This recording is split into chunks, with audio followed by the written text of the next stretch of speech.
सभी को प्रणाम, नमस्कार। मेरा नाम है अमित जैन। आज हम हैं scholarships.gov.in इस पोर्टल पर। यहाँ पर आप विविध योजनाएं, विविध स्कॉलरशिप्स की formalities, registration process, documentation formality पूर्ण कर सकते हैं। दोस्तों, अगर आप न्यू यूज़र है, न्यू रजिस्ट्रेशन करना चाहते हैं, उससे पहले कौन से मंत्रालय के माध्यम से आप यह रजिस्ट्रेशन पूर्ण कर रहे हैं वो आप देख सकते हो। पहले नंबर पर है मिनिस्ट्री ऑफ माइनॉरिटी अफेयर्स। जो भी नोटिफाइड माइनॉरिटीज़ है, Jain community, Muslim community, Christian, Parsis, Buddhist इत्यादि, उनके लिए कौन कौन सी स्कीम्स अवेलेबल है, कौन कौन सी स्कॉलरशिप्स अवेलेबल है, यहाँ आप देख सकते हो। Pre matric, post matric, merit cum means, इस प्रकार की स्कॉलरशिप्स योजनाएं जैन माइनॉरिटी कम्युनिटी के लिए अवेलेबल है। उसकी स्टार्ट डेट क्या है, उसकी क्लोजिंग डेट क्या है, उसकी वैलिडेशन वेरिफिकेशन डेट क्या है, इस प्रकार की सारी डिटेल्स आपको वेबसाइट पर मौजूद होती है। जब भी इसकी प्रोसेस होती है वहां पर आपको क्लिक करना है। इसके ओपनिंग डेट्स आपको देखने हैं, डेट्स के अंतर्गत आप इसे फुलफिल कर सकते हो। उसके बाद न्यू रजिस्ट्रेशन पर क्लिक करने के बाद हाउ टू अप्लाई में आपको कौन कौन से डॉक्यूमेंटेशन है, एजुकेशनल सर्टिफिकेट्स है, आपका आधार कार्ड है, इस प्रकार के डिटेल्स भरने के बाद आपकी डेट ऑफ बर्थ आपको वहाँ पर भरनी पड़ती है। डेट ऑफ बर्थ के बाद जो भी वहाँ की डिटेल्स है उसको आपको फुलफिल करना है। सिटी ऑफ डोमिसाइल है, आपका डोमिसाइल सर्टिफिकेट आपको वहाँ देना है। जिस शहर से आप बिलोंग करते हो, कौन सी स्कीम, कौन सी स्कॉलरशिप के लिए आप अप्लाई कर रहे हो। Pre matric 1st to 10th होता है, post matric 11th standard, 12th standard और जो भी अलग अलग कोर्सेस है, जैसे अंडर ग्रेजुएट कोर्सेस है, BA, BCom या पोस्ट ग्रेजुएट कोर्सेस है, MCom, MA इत्यादि। आप प्रोफेशनल कोर्सेज के लिए भी अप्लाई कर सकते हैं। उसके बाद terms and conditions, I agree to terms and conditions, आपको एग्री कर वहाँ पर क्लिक करना है। Fresh registration for academic year, वहाँ पर एकेडमिक ईयर आता है लिखकर, वहाँ पर आपको चूज़ करना है आपके शहर का नाम जहाँ से आप बिलोंग करते हो, आपका ख़ुद का नाम आपको वहाँ पर लिखना है। उसके बाद आपकी डेट ऑफ बर्थ आपको वहाँ पर डालनी होती है। कौन सी स्कीम आप अप्लाई कर रहे हो वह स्कीम आपको सेलेक्ट करनी होती है, स्कॉलरशिप स्कीम। उस स्कीम का नाम, उस स्कॉलरशिप का नाम आपको सेलेक्ट करना है। उसके बाद आप आपका नेम वहाँ पर डालेंगे, आपकी डेट ऑफ बर्थ वहाँ डालेंगे और कौन सी कम्युनिटी, कौन से रिलीजन से आप बिलोंग करते हो, आप कौन से स्टेट में रहते हो, कौन से सिटी में रहते हो। दोस्तों, अगर आप हॉस्टलाइट है तो आपको आपका सिटी ऑफ डोमिसाइल ही लिखना पड़ता है। इस बात का आप विशेष ध्यान रखें। उसके बाद आपको बैंक अकाउंट नंबर लिखना होता है, बैंक का IFSC कोड आपको वहाँ पर डालना पड़ता है, आधार कार्ड नंबर आवश्यक है। इस प्रकार से आप डिटेल्स भर के आगे के प्रोसेस में जा सकते हो। आधार नंबर मस्ट है। आधार नंबर अगर आपके पास नहीं है तो उसकी एक और प्रोसेस होती है, कैप्चा आपको भरना पड़ता है। आप सारे टर्म्स को एग्री करें। उससे पहले आधार नंबर अगर आपका नहीं है तो आपको बैंक अकाउंट स्टेटमेंट, बैंक का पासबुक वहाँ पर जोड़ना पड़ता है।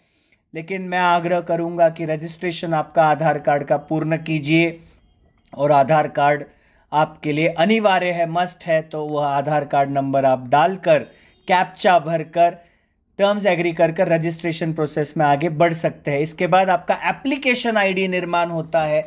एप्लीकेशन आईडी निर्माण होने के बाद आप फ्रेश एप्लीकेशन लॉगिन आप कर सकते हो। लॉगिन पर आप क्लिक कीजिए, वहाँ पर एप्लीकेशन नंबर जो आपको मिला हुआ है वो डालना है।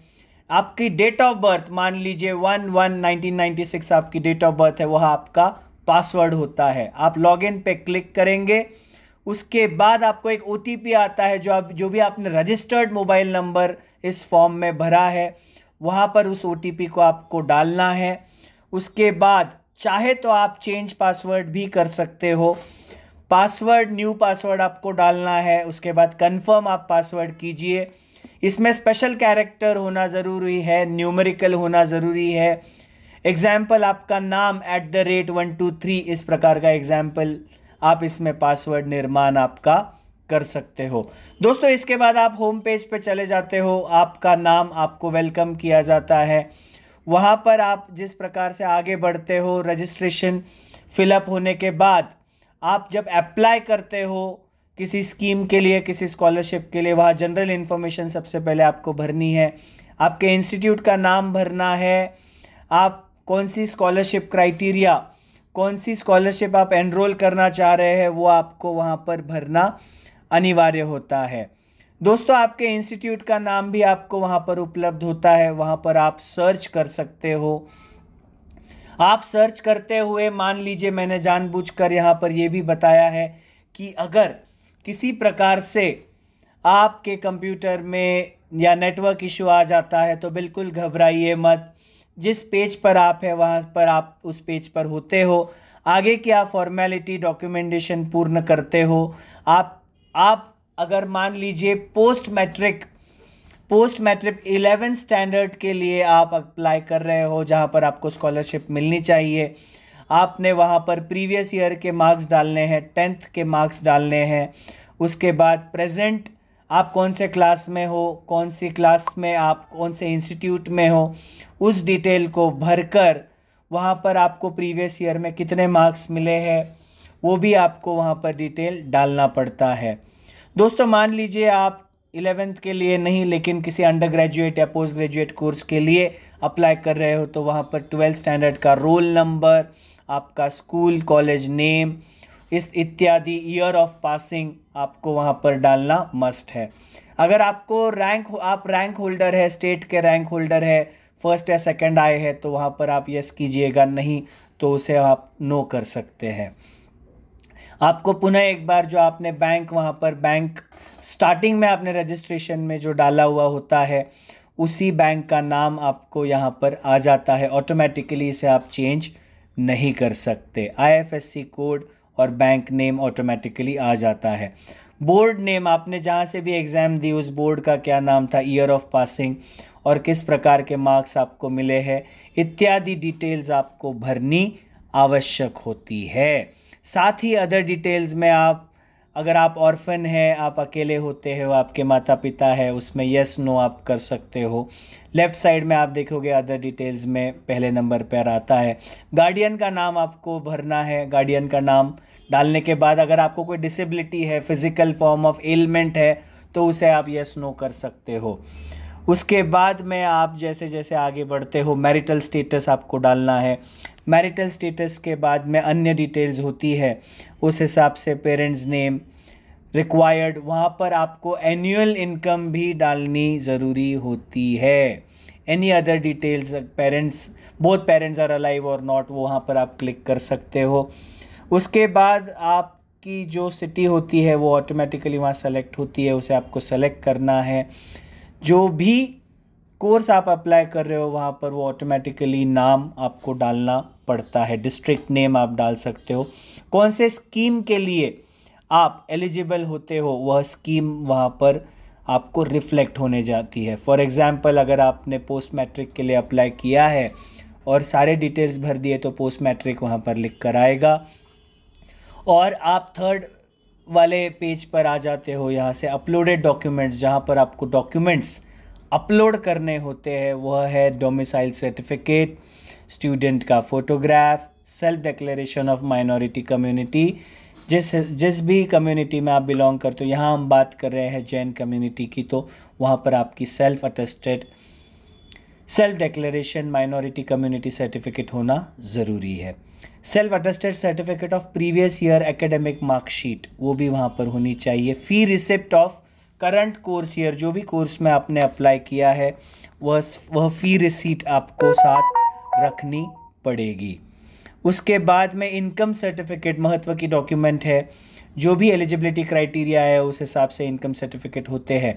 बैंक अकाउंट का proof with the bank name, student name वहाँ पर होना चाहिए। इस प्रकार के सारे सर्टिफिकेट्स बोनाफाइड सर्टिफिकेट आपको डाउनलोड करने की सुविधा यहाँ से होती है।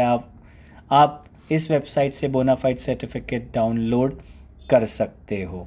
डाउनलोड करने के बाद आप उसे भरकर आप वापस अपलोड इस वाले डॉक्यूमेंटेशन के साथ उसे अवश्य करें, ताकि आपकी डॉक्यूमेंटेशन पूर्ण हो जाए।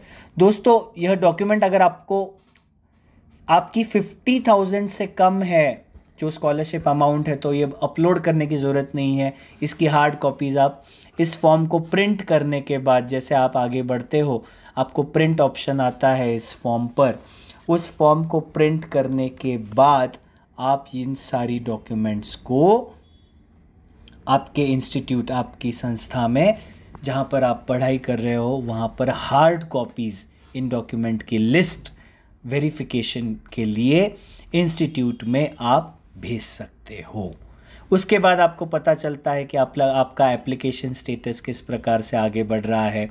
वहाँ पर आपको लिख कर आ जाएगा application under process for verification eight institute level. जैसे जैसे ये आगे बढ़ता है इंस्टीट्यूट लेवल से ये जाता है डिस्ट्रिक्ट लेवल पर, डिस्ट्रिक्ट लेवल से जाता है स्टेट लेवल पर, और वहाँ से आपकी एप्लीकेशन प्रोसेस पूर्ण स्टेप बाय स्टेप होती है और आपको स्कॉलरशिप स्कीम्स मिलने का रास्ता यहाँ से क्लियर होता जाता है। उम्मीद है हमारा यह वीडियो जैन कॉन्फ्रेंस माइनॉरिटी योजना के माध्यम से जो आज हमने आपके समक्ष प्रस्तुत किया, आपको यह पसंद आया होगा और आपको फॉर्म भरने की जो प्रोसेस है, क्राइटेरियाज है, जो सिस्टम है, रजिस्ट्रेशन करने के पश्चात फॉर्म किस प्रकार से भरना चाहिए उसके बारे में जानकारी मिली होगी। पुनः एक बार प्रस्तुत होंगे आपके साथ नए वीडियोस के साथ। तब तक के लिए सभी को प्रणाम, नमस्कार, जय जिनेंद्र। हमारा वीडियो पसंद आए तो कृपया इसे लाइक, शेयर, सब्सक्राइब अवश्य कीजिएगा। बहुत बहुत धन्यवाद।